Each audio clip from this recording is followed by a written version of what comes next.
be soon. It looks as though it's going to be soon. When that attack on Syria takes place by the Turkish armed forces, which I've been anticipating for 2 or 3 years now, and then Russia responds with full force on Turkey, we are laying the foundations for the conquest of Constantinople. The word of Nabi Muhammad sallallahu ta'ala alayhi wasallam must come true. Must come true. Once the conquest of Constantinople takes place, then we know what's going to happen after that. The Khuruj of Dajjal. Okay, if the war breaks out, the war takes place, and on the one side you have Russia, and on the other side you have Turkey. Who should we support as Muslims? Are you aware that Turkey is a member state of NATO? Are you aware of that? Are you aware that Allah has prohibited that in the Quran? Prohibited that in the Quran? Yes? Or you don't know? Oh, let me tell you then. Allah speaks in the Quran about 2 kinds of Christians. He says about one of the Christians that they're going to become the closest in love and affection for you Muslims. And he gives us ample means by which we can identify them as the Orthodox Christians. But then he speaks about another kind of Christian in the Quran.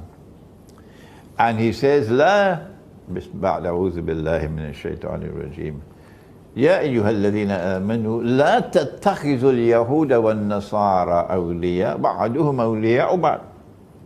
Do not take such Jews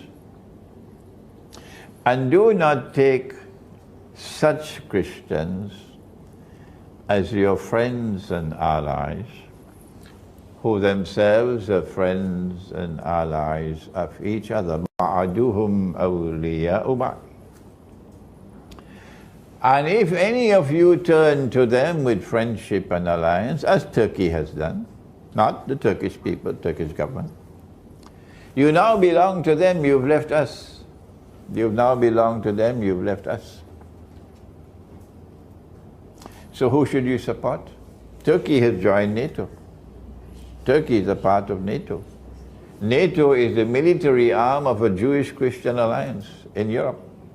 European society, Western civilization. The Quran is speaking about that, prohibiting you. So we cannot support Turkey, which no longer is a part of us. It's joined them. Okay? Whereas Russia is standing up to the oppressor, resisting the oppressor.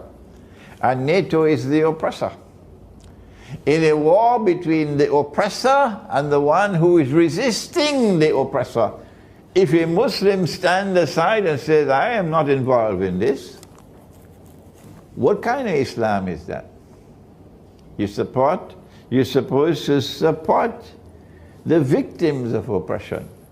You're supposed to support those who are standing up to the oppressor, because Allah gave to this ummah a mission. Amar bil ma'ruf wa nahi anil munkar.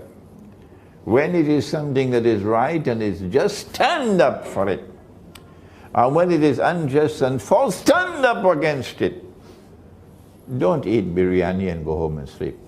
So you have to support Russia, because Russia is standing up to the oppressor. Any more questions?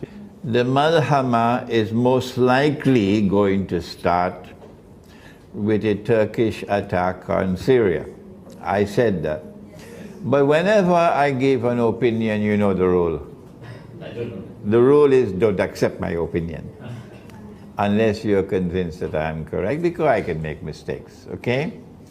I don't trust the Turkish leadership at all, and I don't think the Russians trust the Turkish leadership as well. So I am expecting that the war will commence with a Turkish attack on Syria, but I can be wrong.